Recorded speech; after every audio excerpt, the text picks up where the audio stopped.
Okey, insyaAllah hari ni kita nak sambung balik tajuk sifat cahaya. Kita nak tengok sifat cahaya tu macam mana. Okey, sebelum kita mula, awak kena tahu dalam ni, awak kena tahu dalam sifat cahaya, tajuk sifat cahaya ni awak kena tahu apa maksud cahaya tu, maksud apa? Sifat-sifat cahaya tu yang diperlukan. Okey. Dan terbentuknya bayang-bayang macam mana? Macam mana pantulan cahaya? Macam mana pembiasan cahaya? Okey, kita tengok dulu video satu ni berkaitan dengan sifat cahaya.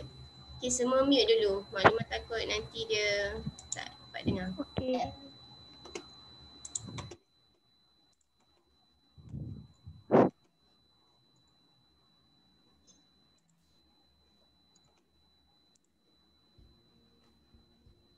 Jangan lupa subscribe channel ni ya.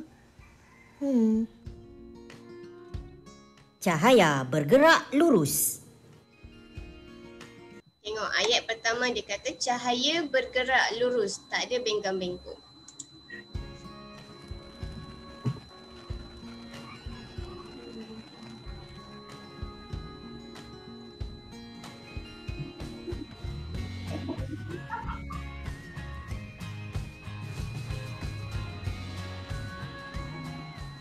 Dalam video ini, anda akan belajar dua perkara. Pertama, cahaya bergerak lurus.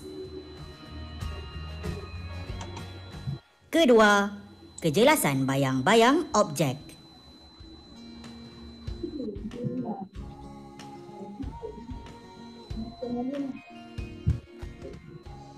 Mari kita lihat topik pertama iaitu cahaya bergerak lurus.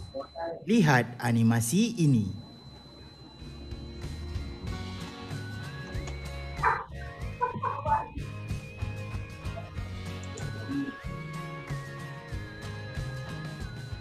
Berdasarkan animasi ini, cahaya kelihatan bergerak dari sumber cahaya iaitu lampu dan pergerakan cahaya ialah dalam garis lurus.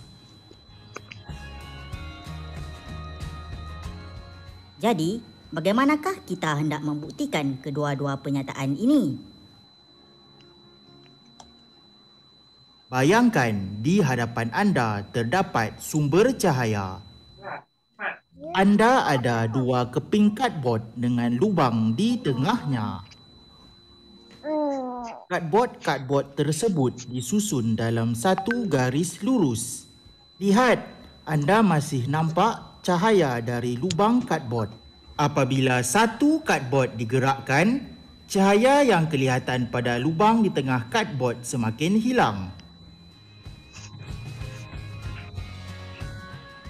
Ini membuktikan cahaya bergerak lurus. Sekarang kita lihat pula tajuk kedua, kejelasan bayang-bayang objek.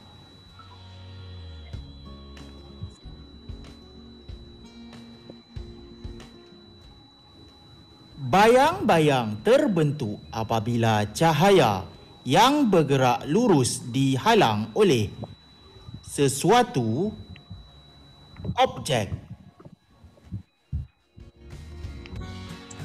Okey, terbentuknya bayang-bayang ni sebab ada objek ni. Kejelasan bayang-bayang yang terhasil berbeza mengikut jenis objek yang menghalangnya. Apakah jenis-jenis objek tersebut? Jenis objek terbahagi kepada tiga iaitu lut sinar, lut cahaya atau legap. Contoh, Awak kena ingat ni, jenis-jenis objek bila terbentuknya bayang-bayang ni macam mana? Ada lut sinar, lut cahaya dan legap.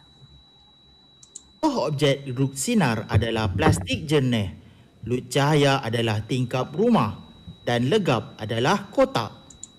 Objek lut sinar membenarkan semua cahaya melaluinya. Jadi, Tiada bayang-bayang yang terhasil apabila objek lut sinar digunakan. Objek lut cahaya pula membenarkan sebahagian cahaya melaluinya. Oleh itu, bayang-bayang yang terhasil tidak jelas. Kalau objek legap tidak membenarkan cahaya melaluinya yang menyebabkan bayang-bayang yang terhasil adalah jelas. Okey, yang ni lut sinar ni, awak kena ingat lut sinar ni plastik yang kita boleh tengok dengan jelas di belakang tu. Bila guna lut sinar ni, tak ada penbayang-bayang yang terbentuk.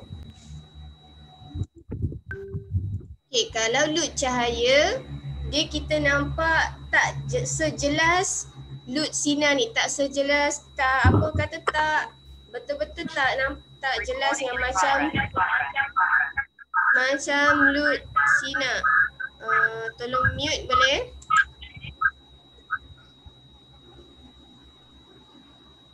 Okey. Kalau lut cahaya ni kita nampak sama-sama je benda tu. Okey, bila yang nampak sama-sama ni, bila kita suluh cahaya, lampu suluh dekat macam tu, dia tak nampak dengan jelas bayang-bayang tu. Tapi kalau legap ni, dia tak boleh tengok langsung. Contoh kalau kotak ataupun buku, yang tu memang akan terbentuknya bayang-bayang dengan jelas. Okey, siapa yang dah pernah buat eksperimen masa darjah 2? Kita buat eksperimen bayang-bayang. Ya.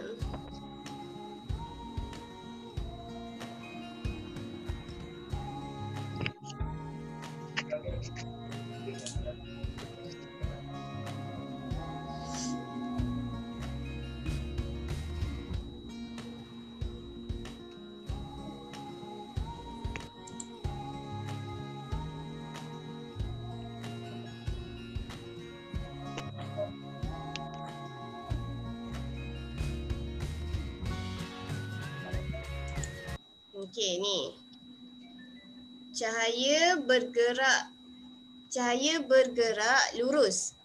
Cahaya ni kelihatan bergerak dari sumber cahaya dalam satu garis lurus.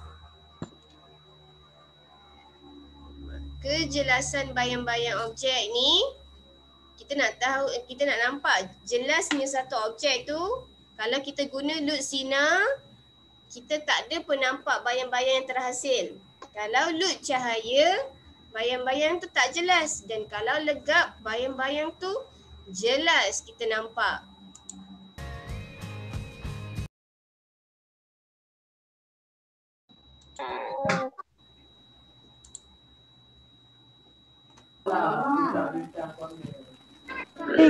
Join tadi. Ya? Oh, maknanya mata keluar tadi ya.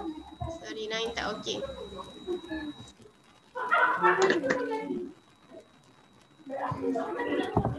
Okey. Tadi ada nampak yang ni.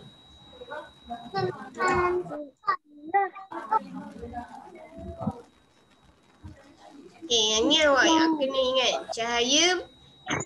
Cahaya tu bergerak lurus. Bila cahaya bergerak lurus, cahaya kelihatan bergerak dari sumber cahaya dalam satu garis lurus. Maksudnya cahaya bergerak dari sumber cahaya ni kita suluh, lampu suluh, tu ada cahaya sumber cahaya. Bila kita suluh lampu suluh, kita nampak straight je. Tak ada kita nampak lampu suluh tu macam bengkang-bengkok. Betul? Assalamualaikum Waalaikumsalam. Waalaikumsalam.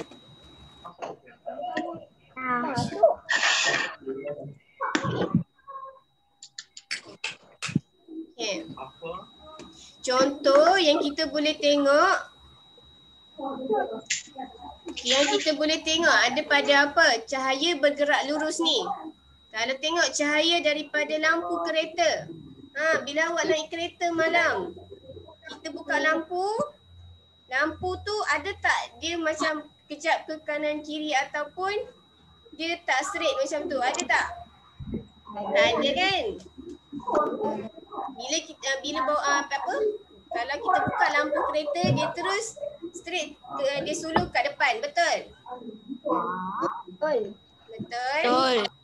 Okey. Dan lagi contoh dia cahaya daripada lampu helikopter. Lampu daripada helikopter ke atas tu dia boleh sulur, kita nampak straight je di mana kan dia nak tuju. Okey, dan lagi alur cahaya matahari pada celahan pokok di kawasan hutan. Ni kita boleh nampak dia. Cahaya bergerak lurus. Okey, yang ni kita tak boleh nak buat. Ya, yang ni insya-Allah kita akan buat. Kita akan buat kejelasan bayang-bayang objek. Okey, kejelasan bayang-bayang objek ni. Tadi ada berapa jenis objek yang kita tengok? Apa boleh? Apa dia Izzak? Jenis objek. Tengah pun dah boleh. Assalamualaikum Wanimah. Waalaikumsalam. Okey. Kejelasan bayang-bayang objek ni. Bayang-bayang terbentuk apabila cahaya bergerak lurus tu dihalang oleh suatu objek. Bila kita buka cahaya. Okey, bila kita buka cahaya, dia straight je. Kalau kita letak satu benda ni, contoh, Mukadimah sulung Mukadimah macam ni. Dia akan terbentuknya bayang-bayang kat tepi ni. Okey. Boleh? Dan jenis objek yang menghalang tu sama ada lut sinar. Okey, lut sinar, lut cahaya atau legap. Tadi dah tengok contoh lut sinar, plastik yang jelas. Okey. Dan lut cahaya tu macam tingkap rumah. Okey, dan legap tu objek yang kita tak boleh nampak macam kotak, buku. Okey.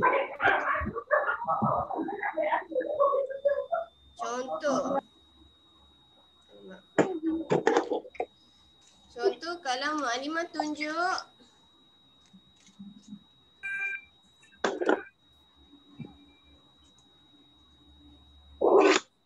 okey. Mukadimah tunjuk yang ni.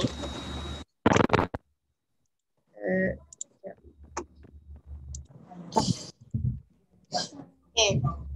Contoh kalau Mukadimah buka lampu ni. Okey. Dan Mukadimah tunjuk kat belakang ni. Ada nampak tak bayang-bayang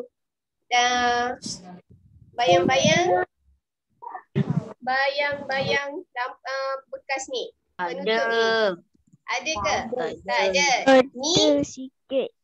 Ni dia panggil lut sinar. Kita boleh tengok. Okey. Kalau lut cahaya, kalau lut cahaya cermin ataupun macam ni. Macam dia tak jelas sangat. Kalau kita tunjuk, nampak tak? Dia kurang, dia nampak bayang-bayang tapi kurang jelas. Okey, dan contoh kalau legap, maksudnya legap tu tak nampak. Kalau kita tengok tu tak nampak sebelah sana. Bila tunjuk, terbentuk tak bayang-bayang? Bayang-bayang Mukadimah. Tengok tangan Mukadimah pegang ni. Nampak tak? Nampak tak bayang-bayang bekas penutup ni? Letak ni. Jelas. Jelas bayang-bayang terbentuk. Okey. Itulah maksud dia. Contoh yang ni, contoh lut sinar ni tak ada terbentuknya bayang-bayang. Kalau lut cahaya yang sama macam ni, lut cahaya ni. Okey. Yang loop cahaya ni terbentuk apa tak nampak bayang-bayang sangat. Dia tak jelas. Bayang-bayang dia tak jelas. Kalau loop sinar, bayang-bayang tak terbentuk. Loop cahaya, bayang-bayang tak jelas. Kalau legap tadi? Jelas. Kalau legap tadi bayang-bayang tu jelas.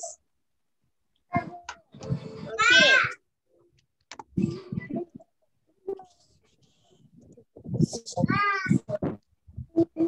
Itu dah berkaitan dengan bayang-bayang. Okey, faktor yang mempengaruhi saiz bayang-bayang ni apa dia? Faktor dia orientasi objek dan kedudukan sumber cahaya mempengaruhi bentuk bayang-bayang. Okey.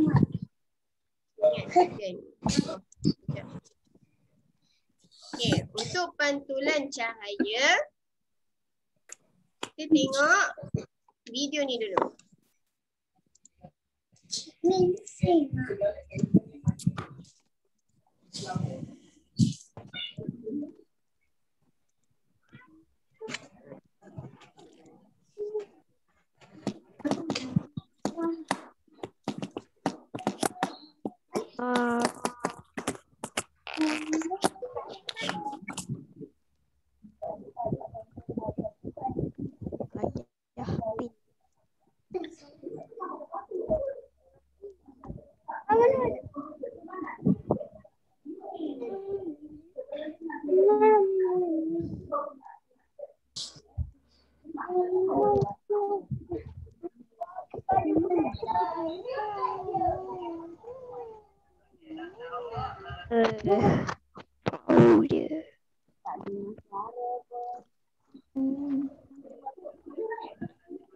Okey, ni pantulan cahaya. Pantulan cahaya tu cahaya melantun balik apabila mengena satu permukaan seperti cermin.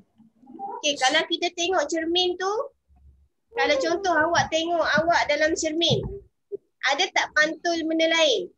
Kalau maksudnya awak tengok, kalau awak tengok awak yang dalam cermin tu, maksudnya betul lah, itu pantulan. Okay, kalau tiba-tiba awak tengok cermin, tiba-tiba muncul benda lain. Muncul apa? Muncul apa? Ada ke kalau awak tengok cermin muncul benda lain? Hantu cermin. Tak. Tak ada hantu lah. Okey.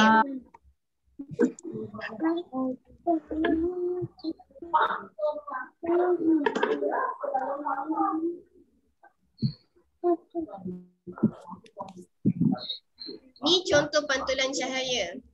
Maksudnya imej yang terbentuk pada permukaan air.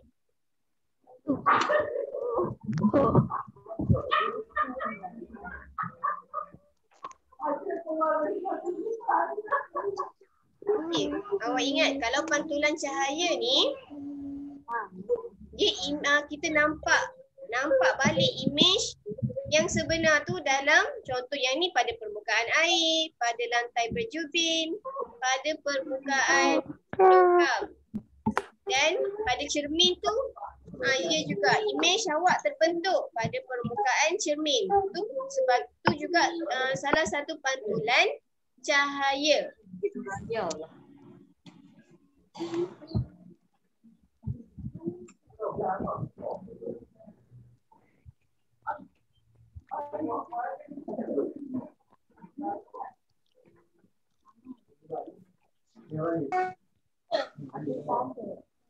Ada benda hitam.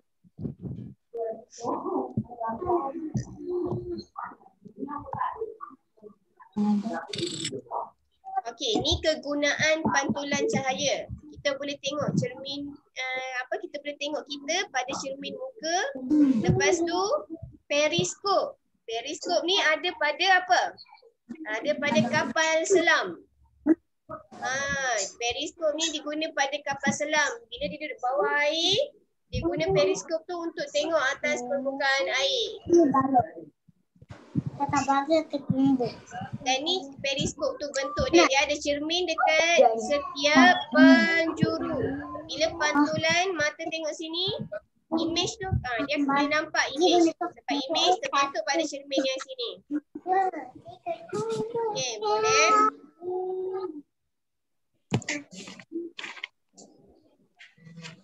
Benda tu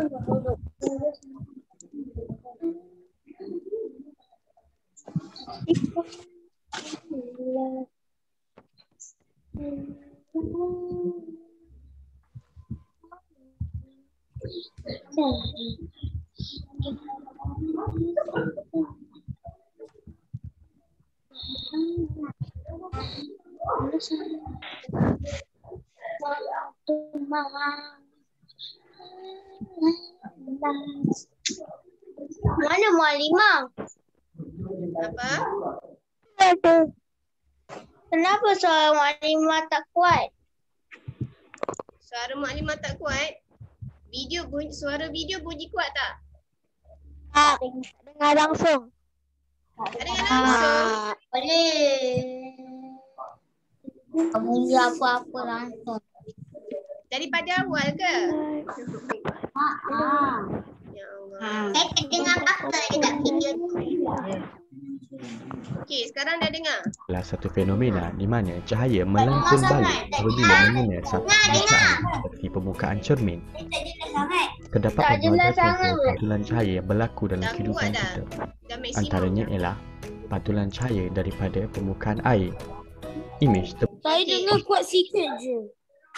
Ni dah maksimum. Saya dengar sikit je. Ni dah paling kuat dah. Okay, sekarang semua kena mute. Baru dia boleh dengar sikit. Dengan jelas.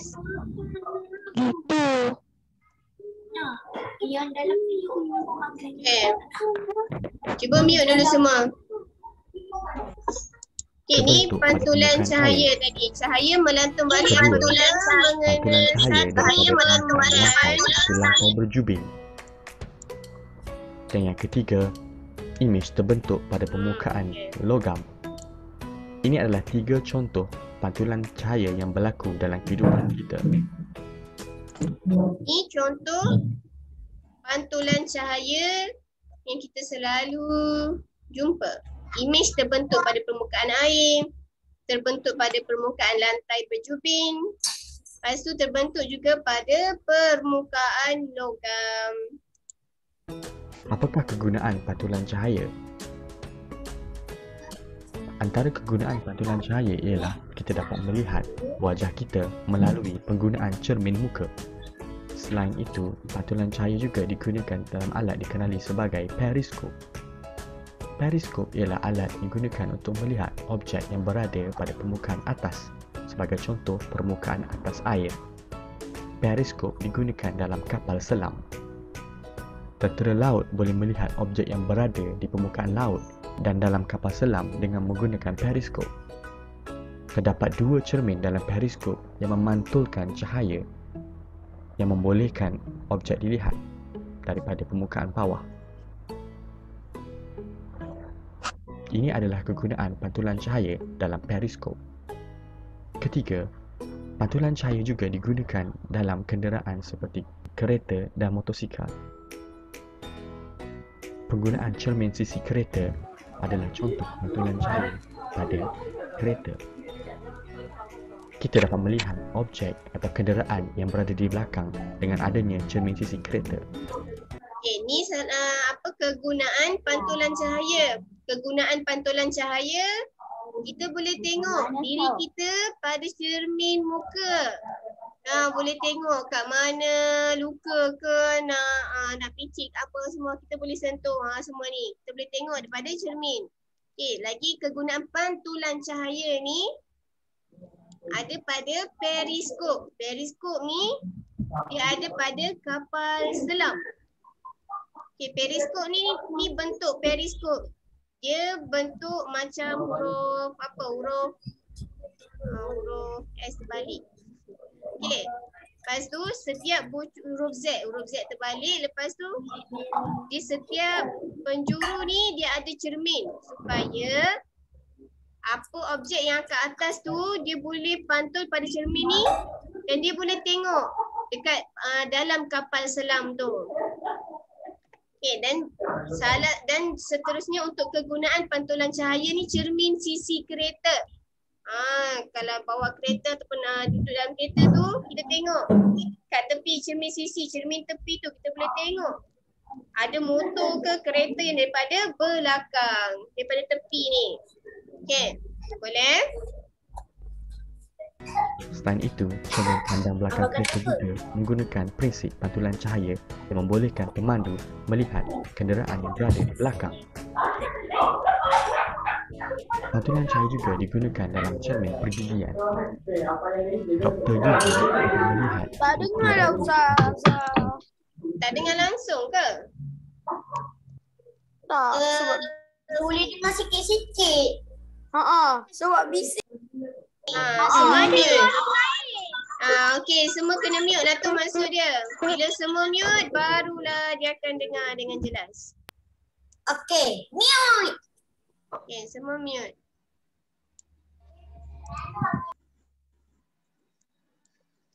Memeriksa gigi pesakit dengan menggunakan cermin pergigian. Okey. Selain daripada itu, cermin seleko juga adalah salah satu contoh pantulan cahaya. Cermin seleko digunakan untuk membolehkan kenderaan melihat kenderaan yang berada di hadapan seleko. Seterusnya, penggunaan pantulan cahaya juga digunakan kedai gunting rambut untuk melihat imej bahagian belakang kepala melalui cermin diletakkan di belakang. Ini adalah contoh-contoh kegunaan pantulan cahaya dalam kehidupan seharian. Baiklah murid-murid, seterusnya kita perlulah mengetahui berkenaan dengan sinar pantulan. Apa itu sinar pantulan? Sinar pantulan akan terjadi apabila cahaya dipantulkan. Ni sinar pantulan, bawah cahaya pantulan. Di dalam gambar rajah sinar ini menunjukkan bahawa terdapat sinar tuju, iaitu sinar daripada sumber cahaya, kemudian sinar pantulan, iaitu sinar. Okey, daripada lampu suluh ni dia panggil sinar tuju. Dan bila ada pantulan, selepas cermin tu, bila kita suluh kepada cermin dan ada pantulan dari selepas kita suluh pada cermin tu dia panggil sinar pantulan. Sinar yang terjadi selepas cahaya dipantulkan. Ini adalah gambar rajah sinar. Murid-murid perlulah mengetahui dan boleh dapat melakar gambar rajah sinar ini dengan betul. Baiklah murid-murid, untuk melihat berkenaan dengan pantulan dan sinar tuju dan sinar pantulan, murid-murid boleh laksanakan aktiviti ini. Aktiviti ini boleh dilaksanakan di rumah. Berikut ialah bahan-bahan yang diperlukan untuk aktiviti ini. Murid-murid memerlukan, pertama, lampu suluh. Kedua, cardboard yang telah dibuat celah seperti ini. Sekiranya perlu, murid-murid bolehlah meminta bantuan ibu bapa untuk membuat celah ini. Seterusnya, murid memerlukan kepingan cermin. Baiklah, murid-murid perlu menyusun alat-alatan ini seperti ini. Kemudian, murid boleh nyalakan lampu suluh dan lihat apa yang berlaku.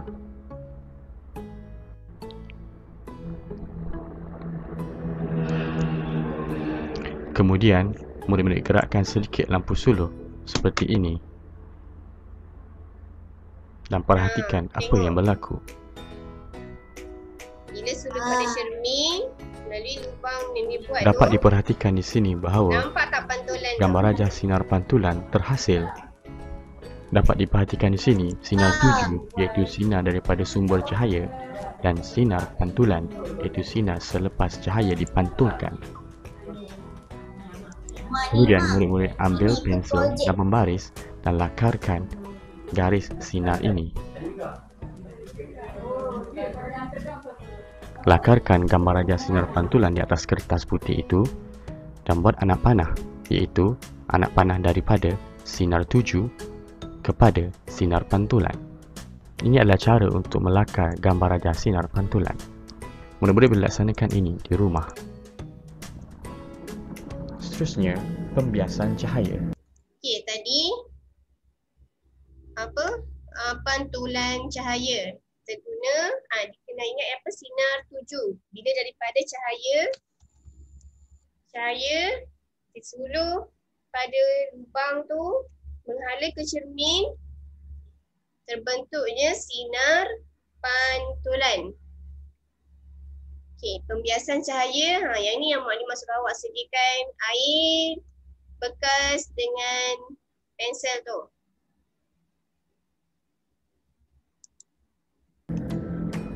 Sifat cahaya yang seterusnya ialah cahaya boleh dibiaskan. Apakah yang dimaksudkan dengan cahaya boleh dibiaskan? Cahaya boleh dibiaskan bermaksud cahaya bergerak dari satu medium ke satu medium yang lain.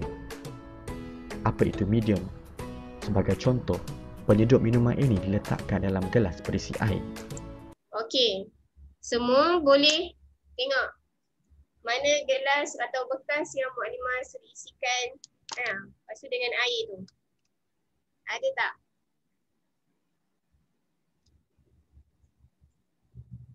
Ada. Bekas macam ni. Maklumat guna sudu. Kaca ke Maklimah? Apa dia? Kaca ke? Tak, ni plastik. Plastik Luxina. Ada bekas. Oh. Ada. Alim, kenapa bunyi bergema? Bekas ni. Cuba awak tengok. Ada bengkok. Nampak dia serik ke bengkok bila masukkan dalam air? Apakah suara Maklimah ada dua? Pusing. Okey. Bila awak masukkan pensel dalam bekas tu. Okey. Awak tengok. Ada tak? Ma. Ya, nampak straight ke nampak macam mana pensel atau pensel tu? Nampak apa? Nampak straight tak pensel tu? Tak. Nampak macam mana? Macam dia sengit. Macam sengit. Dia bengkok, betul? Okay, bila maklumat masukkan pensel ni, nampak dia bengkok, dia tak straight pun. Cuba awak masukkan pensel dalam bekas tu. Nampak straight tak pensel tu dalam air? Bila awak tengok daripada atas, awak nampak straight. Tapi kalau tengok dari tepi, awak akan nampak bekas tu, pensel tu bengkok. Inilah pembiasan cahaya. Maksudnya cahaya tu bergerak dari satu medium ke medium yang lain. Dan didapati apabila melihat dari permukaan luar gelas, penyudut minuman itu kelihatan seolah-olah bengkok. Ini menunjukkan bahawa berlakunya pembiasan cahaya. Cahaya bergerak daripada medium udara kepada medium air. Ini yang dimaksudkan kepada cahaya bergerak dari satu medium ke medium yang lain dan berlakunya pembiasan cahaya. Mengapakah penyudut minuman itu kelihatan seakan-akan bengkok? Adakah ia sudah bengkok? Tidak, ia sebenarnya tidak bengkok, tetapi ia kelihatan bengkok kerana berlakunya pembiasan. Dia sebenarnya tak bengkok pun pensel yang awak masukkan tu. Tapi disebabkan oleh pembiasan cahaya. Sebab tu awak nampak bengkok. Sama juga macam awak tengok ikan di dalam kolam. Kalau awak tengok macam dah dekat. Kalau cuba awak tangkap, sebenarnya bukannya kedudukan tu pada mata awak, straight pada mata awak. Dia nampak pembiasan cahaya sebab tu nampak straight. Sebenarnya dia kedudukan lain sikit. Okey, apa lagi? Cahaya daripada dalam air dibiaskan apabila cahaya bergerak daripada medium udara ke medium air. Ini menyebabkan imej penyedut minuman itu dianjak ke atas dan kita akan melihat penyedut minuman itu seolah-olah bengkok. Seterusnya, ayo laksanakan sedikit aktiviti untuk membuktikan pembiasan cahaya. Aktiviti ini boleh berlakukan di rumah. Alat-alat yang diperlukan ialah gelas kaca, pensel dan air. Langkah pertama ialah masukkan air ke dalam gelas kaca. Okey, yang ni awak dah tengok tadi dah. Kita ada kurang lagi pada seminit. Nanti kita sambung untuk kelas seterusnya lagi. Okey, pembiasan cahaya dan pasal pelangi lagi satu. Okey, boleh? Untuk kelas. Boleh. Setakat ni awak ingat yang ni je dulu, pantulan cahaya. Lepas tu pembiasan cahaya. Okey, boleh? Okey, insyaAllah. Terima kasih. Assalamualaikum warahmatullahi wabarakatuh. Waalaikumsalam warahmatullahi wabarakatuh.